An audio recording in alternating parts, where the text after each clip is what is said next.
we will hammer some hoops. But look at that pattern. It's so gorgeous. With this technique, you don't have to have fancy tools at all. It really didn't took me a long time to get this shape right. Hello guys, and welcome back to my channel. Today we will mix two of my favorite things in jewelry making. So it's hoops and hammering. We will hammer some hoops and I will show you how to solder earring pots correctly, because if we don't do that correctly, we will lose the whole earring.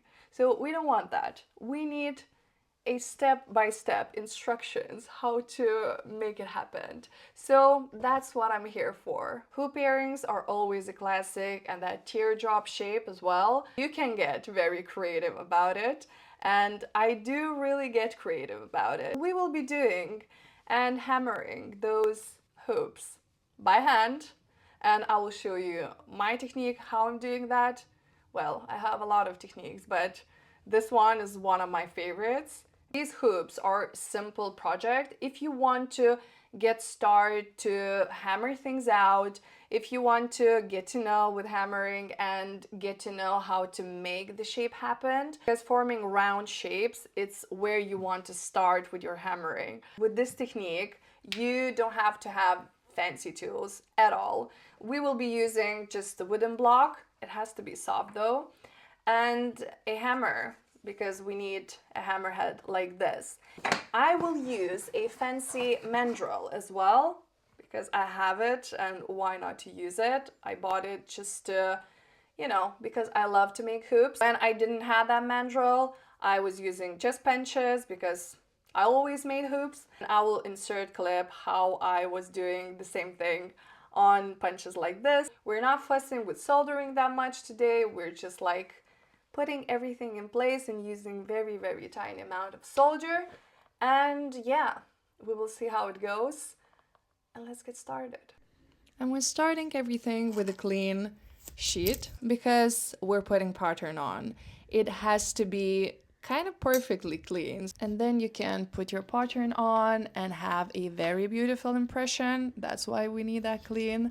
We're rolling one time and having that pattern on the plate. It stucks if you push hard.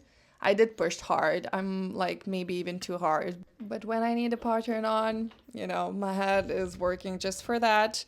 And I'm really using a lot of strength there. That's why it's even stucking into the pattern plate.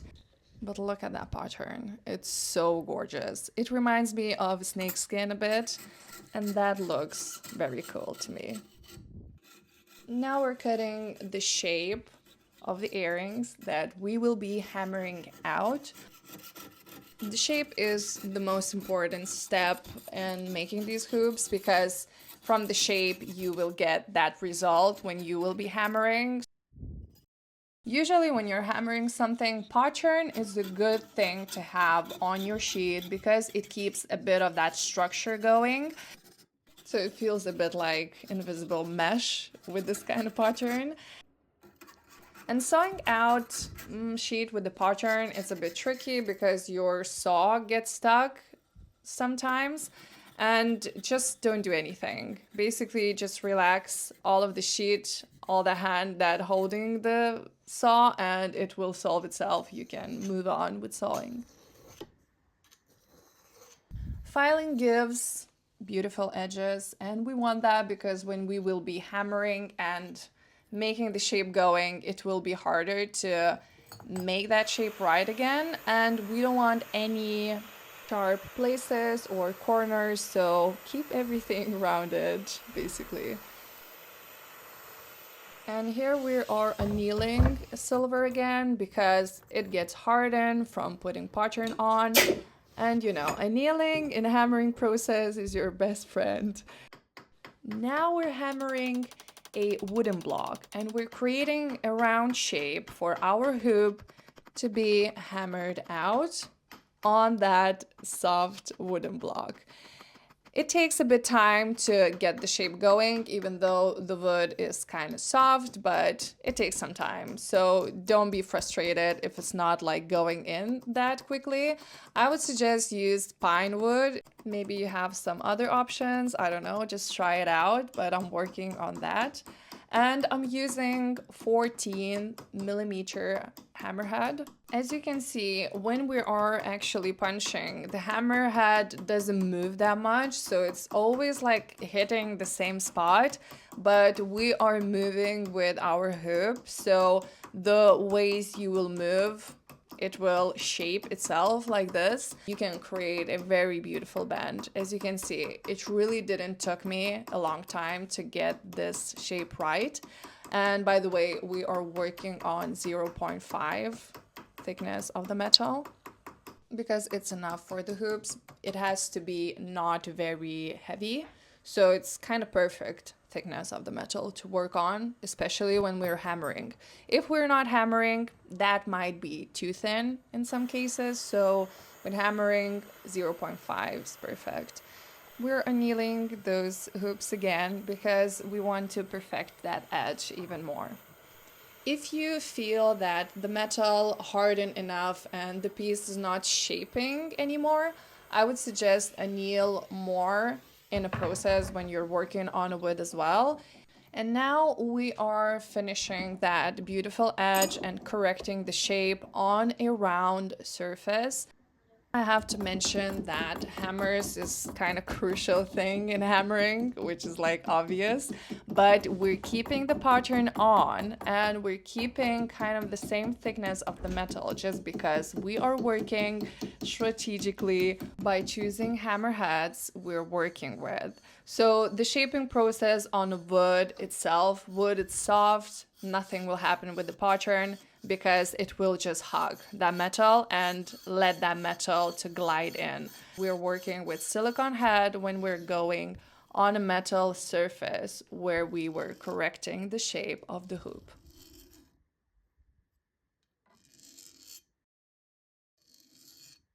After filing, now we're creating the space where our earring post will be.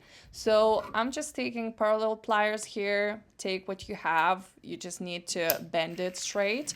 And we need to take a round drill and drill a dip there. That will make sure that our solder will be melting in that space and cover all that earring post. So in that case, that earring post will be kind of in the hoop, but not just on the surface of the metal, which is not as strong for sure. Now when we're soldered everything, we will test it out because we need to harden that earring post. And that's very simple activity to do just with pliers and holding the end and twisting that a few times around. It will snap if you did a bad job. Now we're correcting that earring post. We don't need needles here. We need very beautifully polished head that it would be going securely. After all that hardening post activity, we're going with polishing wheels or harder abrasives just to take that a bit of solder out and putting everything in a tumbler.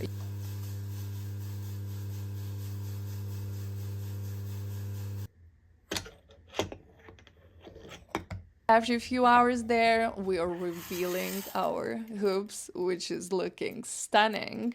And that pattern looks so good.